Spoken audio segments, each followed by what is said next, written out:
บรรยากาศดีดีพี่น้องยามเช้าฝนตกทั้งวันตั้งแต่บ่ายทั้งคืนเมื่อคืนพี่น้องจ้ากราบสบายดีเบิดทุกคนเลยจ้ายินดีต้อนรับเข้าสู่ช่องแม่น้องบอยเด้อจ้าเด้อสบายดียามเช้าเด้อพี่น้องเบิดทุกคนจ้าอากาศสดชื่นมื้อนี้พี่น้องจากที่ฮ้อนมาหลายวันแล้วพี่น้องจ้าฮ้อนคักฮ้อนแน่ฝนบ่ตกมื้อนี้ก็รู้สึกว่าสดชื่นขึ้นมาสิพาพี่พาน้องลงไปส่องบนท้องนาพี่น้องจ้าไปเบิ่งให้นะ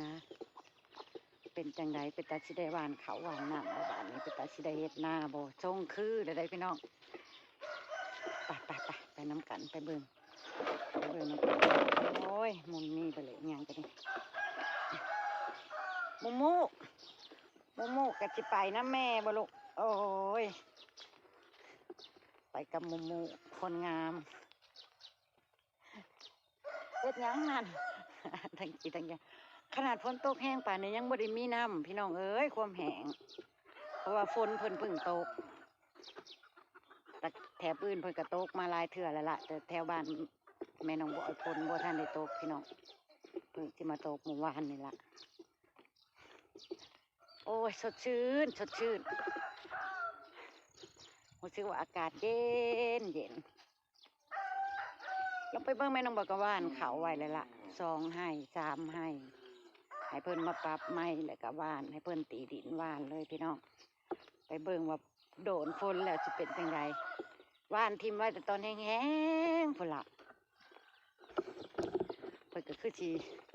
ได้น้ำเพิ่นคือจะออกงอกออกหยังแล้วเนาะแต่พี่น้องขนาดฝนตกตั้งแต่บ่ายจนดึกน้ำก็มีอยู่ประมาณซ้ำนี้เพราะว่ามันแห้งแล้งหลายพี่น้องเอ้ยดินมันแห้งเนาะเขาก็ตั้งนอเลยได้นะเริ่มตั้งนอแล้วพี่น้องออกจากห่างๆกันเนาะลงมาเลาะทงกับพอน้องบ่อยพี่น้องสบายดีพี่น้องลงมาเบิ่งให้นะอันนั้นใหม่กำลังออกนี่กำลังเข้ามาอยู่แล้วมันจะห่างไปบ่พี่น้องจะว่าห่างไปจะบ่ผู้น้องโมกก็สำรวจพี่น้องเอ้ยโมลูกไปเลาะอีหยังน่ะมาเร็วทั้งเพมาทั้งเพสดชื่นบ่ลูกโน้ยพี่น้องเอ้ยมูก็ฮ้อนเพิ่นบ่มักอากาศฮ้อนเนาะทรมานเพิ่นอาบน้ำทั้งวันนี่ก็สิดีขึ้นละบัดนี้ดูลูกบ่ขี้ตาบ่เอาขี้ตาเอาก่อนขี้ตาบ่พี่นุ่งอ่อนกันโอ้ยตารั่วมาเลยเบิ่งฝนเปื้อนเบิดลุยขี้ตมลงมาอากาศก็ดีคักพี่น้องมื้อนี้โอ้ยจากที่ฮ้อนทรมานมาหลายมื้อตื่นมาก็รู้สึกว่าสดชื่นแล้วมื้อนี้เขาก็เริ่มตั้งนอเริ่มมันเห็นเขียวสะอุ้มขึ้นมาหน่อยนึงแต่ว่ามันก็ออกบอเต็มเลยเนาะเพราะว่าน้ำฝนเพิ่งมาดินเพิ่งชุ่มไอ้นี่ยังลุกออกกระดักกระเดินนี่ว่าปรับใหม่รอบที่2เลยยังบ่ได้ใจอยู่ได้มีพี่น้องเอ้ยมึงแอบพอที่นักทางนี้ได้นะลงทางนี้ลงทางไหนใส่ท่อแล้วเฮ้ยลงทางนี้เขาก็ใส่ท่อทางนี้ใส่ท่อวางท่อไว้เลยบาดนี้ที่จริงเพิ่นก็ออกไปโดนแล้วล่ะแต่ว่ามันดินมันแห้งเนาะเลยบ่เห็นว่าเพิ่นออกงอกออกนอก็พอฝนมาดินยุบเห็นเลยบาดนี้แต่ก็บ่ห่างบ่ที่เนาะจากที่เบิ่งโดยสายตาเนี่ยพอดีอยู่ได้นี่เป็นข้าวกันแท้บ่ที่ดอกใส่ข้าวใหญ่พี่น้องใส่ข้าวใหญ่ก็เลยหวานแต่หัวปีเนี่ยดีแล้วมันดีแต่ตัดให้ขุ่นนะเม็ดข้าวฟูโอ้ยปลูกกระต่ายงอมๆอยู่ปุ๊เมื่อคืนนี่เขาเจ้าไปจับอึ่งจับกบโอ้ยได้เป็นกระสอบเพิ่นว่าเพิ่นมารายงานแต่เช้าๆพวกพี่น้องใส่บ้านเพิ่นแต่พ่อน้องบอยบ่ได้ไปกินอึ่งบ่เป็นแถมพ่อน้องบอยขี้ย่านฝ้าห้อง ผ้าเหลื่อมผ้าห้องนะเพราะน้องบอยบ่เอาเลยจ้ะพี่น้องโอ้ยมืดเด้อืมออกงามอยู่เนาะเขานี่เนาะนี่ซ้ำให้นี่แหละที่บ้านแล้วพี่น้องที่เรือก็ยังบ่ทันได้เฮ็ดหยังดอกว่าเพราะว่าบ่มีหนาบ่มีฝนเลยแหละบ่ได้อยากเฮ็ดอิหยังแล้วมันร้อนมันแห้งมันแรงเนาะนี่ก็สิเริ่มแล้วบาดนี้น้องบอยกับพ่อก็สิเริ่มลุยไถนาแหละอืมว่าปรับใหม่น้ำก็ยังมาทางนี้อยู่เด้ยนี่นะเฮ้ยเอ้ย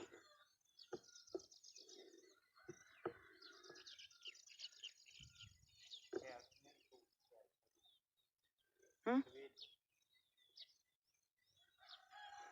ใกล้เที่ยงแล้วครับ แต่ก็ดีขึ้นกว่าปีกายเนี่ยจักหน่อยเนาะดีขึ้นแน่ละละปีกายนี่บ่ได้เลยน้ำมันนักไปทั้งพุ่น หวานก่อนแน่มันก็เพื่อน้ำมากมันจะออกหมดไปทักแล้วมันตกนี้มันเศร้าเลย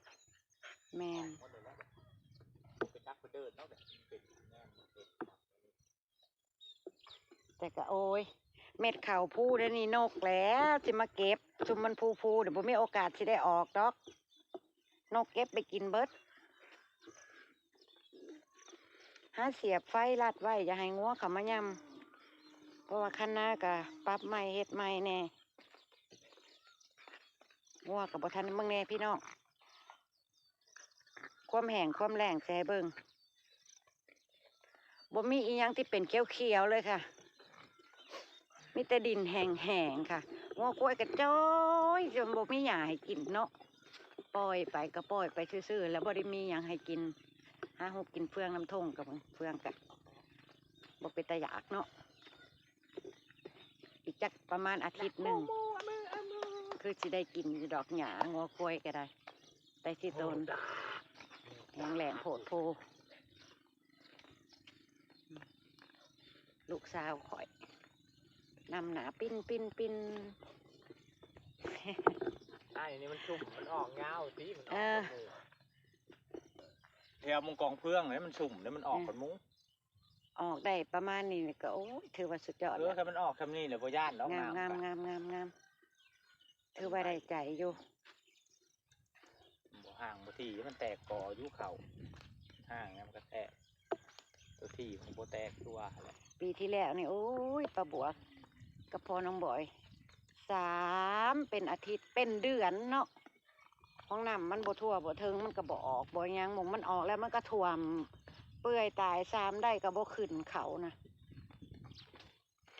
รอเบิ่งว่าปีนี้จะเป็นแบบใดอีกแถวนี้น้ำท่วมน้ำท่วมอีกแล้วแถวนี้ไอ้นี่มันคือน้ำลายกันมูต้องให้น้ำลายลูกลงไปยังฝนตกหนักฝนตกแห้งนั่นนี่ขึ้นมาอีโบกี้มือก็สิได้เข้าป่าหาเลาะแล้วพี่น้องเอ้ยบาดนี้อย่างนี้เป็นไงจะไปเลาะอยากเลาะบ่บัวนะบ่อยากอยู่ซื่อๆแต่ว่ามันแห้งมันแรงสิเข้าไปเลาะยังละป่าบาดนี้คือสิเข้าได้แล้วล่ะอย่างน้อยๆก็หาเฮ็ดหาแมงจีนูนเนาะพี่น้องหาหน่อไม้ปลูกดอกกระเจียวไว้แถวนี้พี่น้องท่านได้ออก แต่ก็บ่ทันได้ตั้งหน่อแล้วเพราะว่ามันแห้งเพิ่งสิได้น้ำฝนก็ปลูกดอกกระเจียวพันไว้ดอกกระเจียวหวานพันสายน้ำผึ้งปลูกไว้กินเองแล้วเนาะพี่น้องไม่ได้ปลูกหลายดอกปลูกน้อยๆไว้เก็บกินเองคันให้คันนากระพังเพเบิดสารมันถึงออกหน่อมีกบดาดมูจ้าอย่าเล่นน้ำได้ลูกมันเปื้อนเบ้ยได้น้ำสวัสดีค่ะน้องมู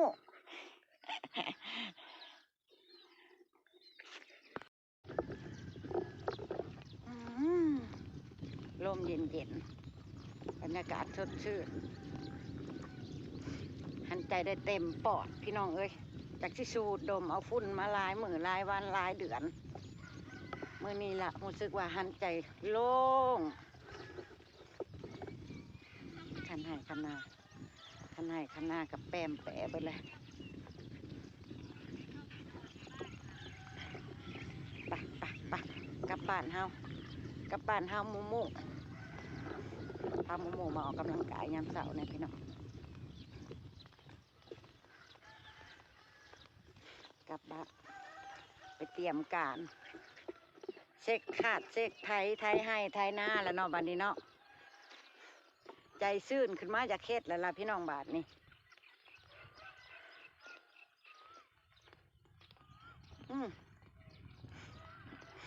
อีกทางเหี่ยว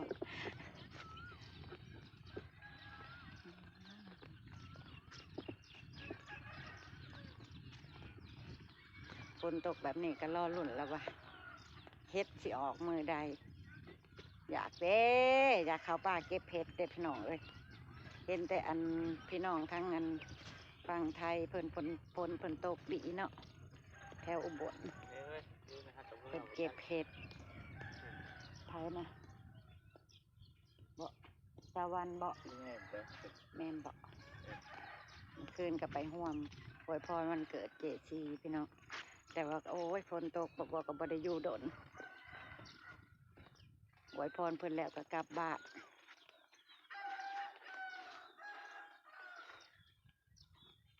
ไปก็ลุยขี้ตมไปกับน้องบอย2 คนเมื่อคืนฝนก็ตกคักตกแน่เฮ้ยคักเอหลีชมหอด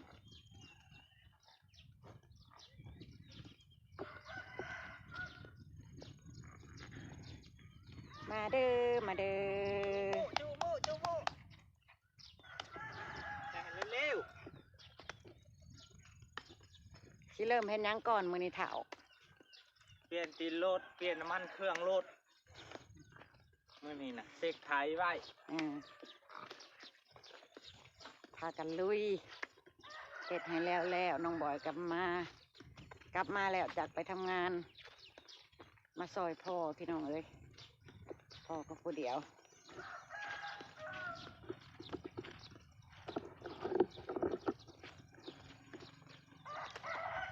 จังใดก็ฝากในเด้อพี่น้องฝากช่องแม่น้องบอยในเด้อจ้าเด้อฝากอยู่ในอ้อมอกอ้อมใจพี่น้องทุกผู้ทุกคนเนี่ยฝากซอยกดติดตามให้ป้าบัวให้พานกดอันทุกอย่างอะไรจ้าพี่น้องอย่างมีมุงกดเหรอป้าบัวกะเพิ่งหัดเห็ดหัดทำกับบ่ท่านได้ค่อยเป็นอยังดอกจ้างมเศร้าๆไปพี่น้องจ้าฝากพี่ฝากน้องติดตามป้าบัวให้ผ่านน้ำเพิ่นในเด้อจ้าพี่น้องจ้าว่ายังกับบ่ค่อยเก่งกับป้าบัวก็ได้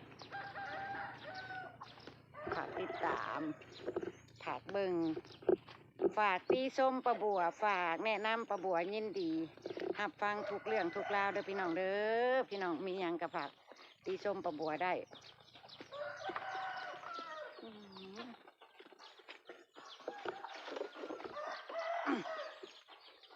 อันนี้ก็บ่ได้เปิดให้เนาะความไปความมาตาโตฝนตกป่าได้นำไม้ห่าวดงพี่น้องเบิ่งสิให้เบิ่งจะเบิ่งป่าในน้องเกือบแม่นแห้งวันนี้เพิ่นได้นำไม้อุ้ยห่าวดงป่าก็ได้พวกป่าอีสังอันน่ะป่าในคำนี่น่ะเหลืองพุ่นปลาข้อได้ไหลกินหมูบ่ว่าแต่คนปูป่าหน้าน้ำคือนี่มันออกแห้งคนละตัวใหญ่เนาะพี่น้องได้ฝนใหม่ฟ้าใหม่ส่งคนบ่าไอ้ดีจากที่เกือบแห้งแนะนำน้องปะปัวก็ได้ฝนมาเมื่อนี้นะฝนมาน่ะจากความแห้งของฝนน้ำจนได้ครึ่งน้องหนึ่งจากที่น้ำแห้ง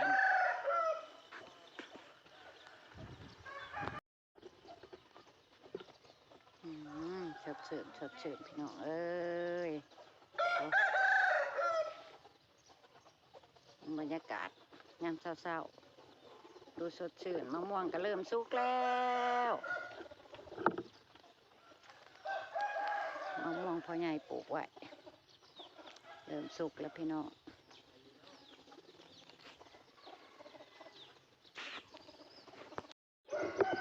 โดยสำหรับคลิปนี้กับพี่น้องจ้าประบัวก็เก็บภาพบรรยากาศไว้ชมก่อนเนาะเอาไว้ติดตามประบัวคลิปหนา ฝากพี่น้องทุกคนกดติดตามประบัวกดให้กำลังใจประบัวนี่เด้อจ้ามากกดไลค์กดแชร์ให้ประบัวนี่เด้อจ้าเด้อขอบคุณหลายๆสำหรับคลิปนี้กับเอาไว้จำนี้ก่อนเนาะพี่น้องเนาะติดตามคลิปหน้าจะอัปเดตให้เบิ่งว่าครอบครัวประบัวสิเฮ็ดหยังฮะ ป่า ปลาหยัง เพี้ยนต่อ อ้าวเฮ็ดได้คือไปอยู่ในหันป่าก็แปลก เอาขึ้น โอ้ตึกเอาป่าในหนองพอมันเดือดพี่น้อง อาจารย์เก็บภาพบรรยากาศไว้ซ้ำนี้ละจ้าพี่น้องจ้าสบายดีเด้อสบายดีประสุขทุกคนจ้า